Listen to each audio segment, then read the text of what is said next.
Karibu sana katika Sanaa Yetu Sauti Yetu, kipindi kinachochambua mada za sanaa hapa nchini Tanzania. Leo tuna kipindi muhimu, kipindi nyeti ambacho tutakwenda kuzungumzia swala au mada muhimu. Mada hiyo inasema, kwa nini wasanii wa film, kwa nini wasanii wa sanaa za ufundi, fine art, hawatambuliki au hawafanikiwi zaidi ukilinganisha na wasanii wa muziki pamoja na filamu. Lakini leo mtazamaji wetu, tunaye mgeni wetu ambaye ni maarufu sana katika sanaa ya ufundi, lakini mbali na hapo ni mwanamuziki pia.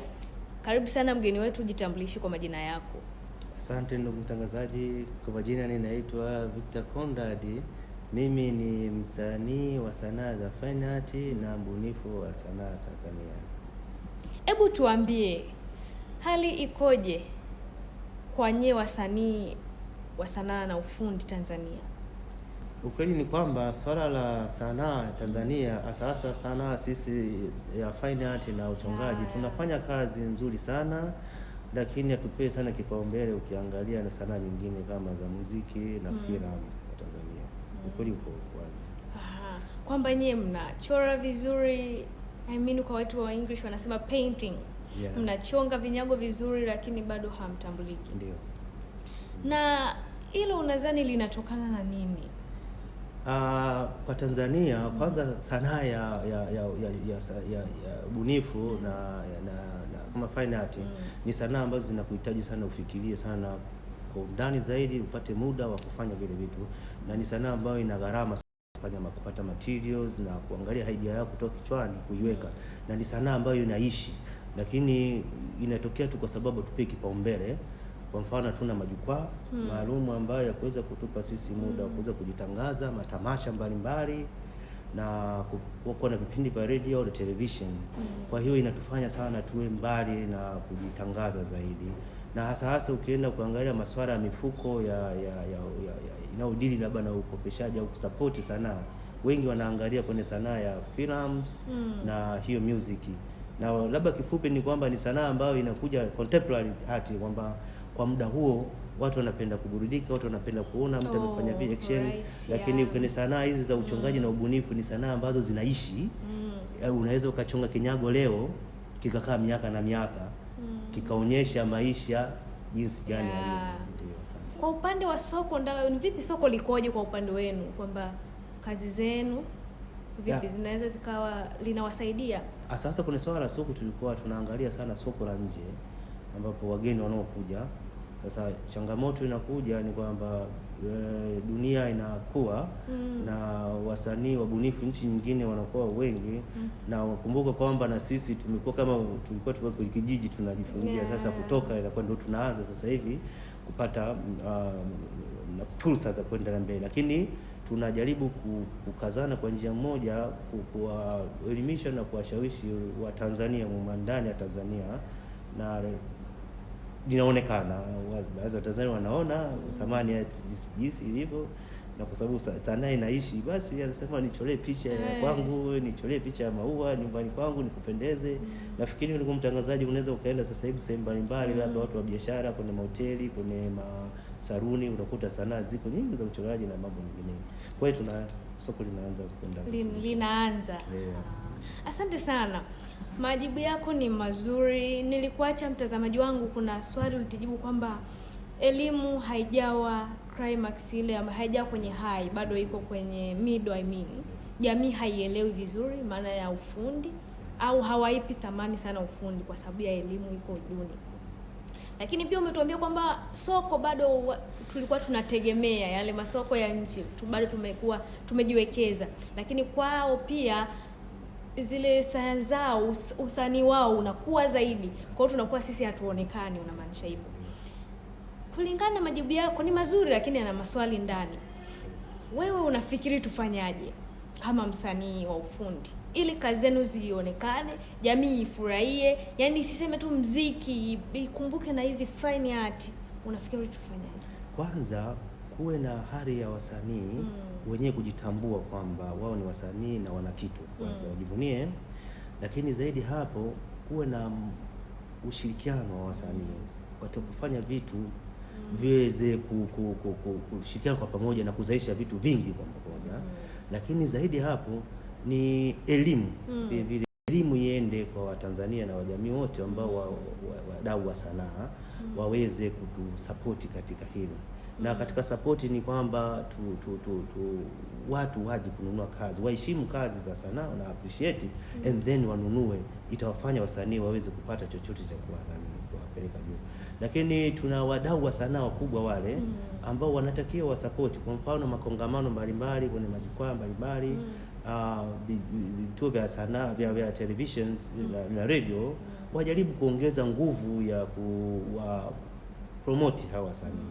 Zaidi hapo taasisi za kifedha au serikali kwa ujumla iweke miundombinu vizuri kwa sapoti wasanii, ikiwa ni pamoja na masoko.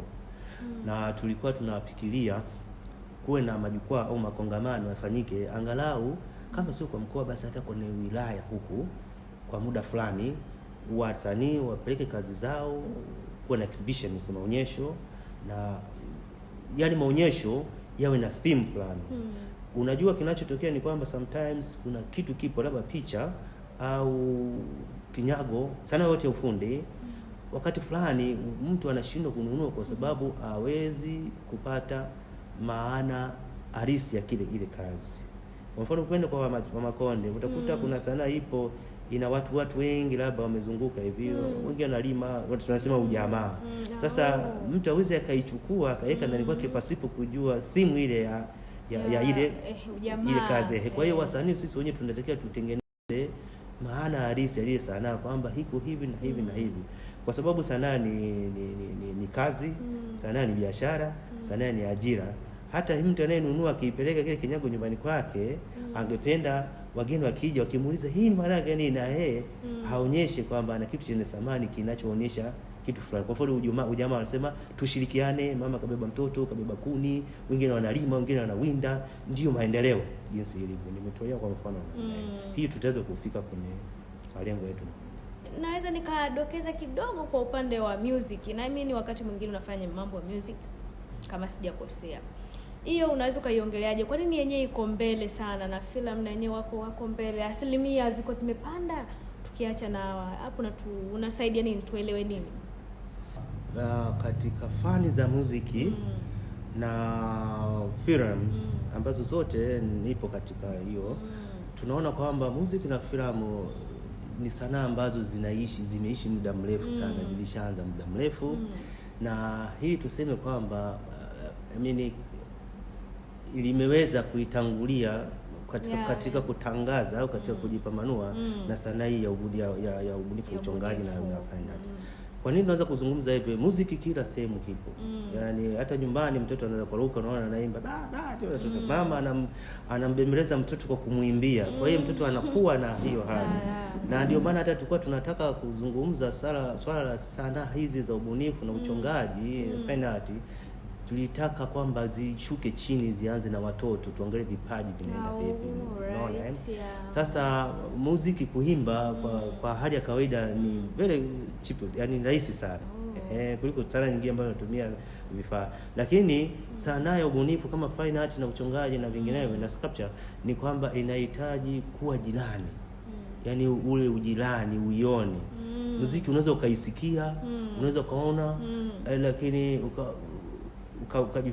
ukajikamilisha. Lakini katika sanaa ya kuchonga lazima uende uwe jirani naye, useme huyu ni mtu, huyu ni mnyama, huyu ni nani, uguse, huwezi sikia. Kwa hiyo ndio hicho unaona tofauti yake.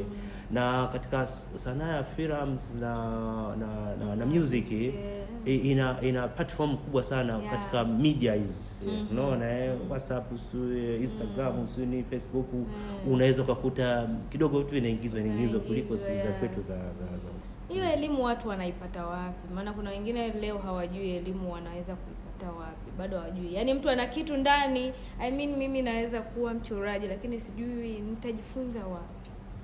Siku hizi watu tuna simu smart hizi zina vitu vingi sana. Hata kama kuna swali unaweza kauliza, unaweza ukaona muziki, picha, nini, sanaa hizo za kuchonga. Siku hizi wanaweka, wanasema tutorials mbalimbali. tutorials. Yes, unakuta watu wanaonesha mtu anafinyanga, anachonga, stage zote ni sehemu ambayo unaweza ukapata elimu na kujifunza kama una nia kufanya hivyo.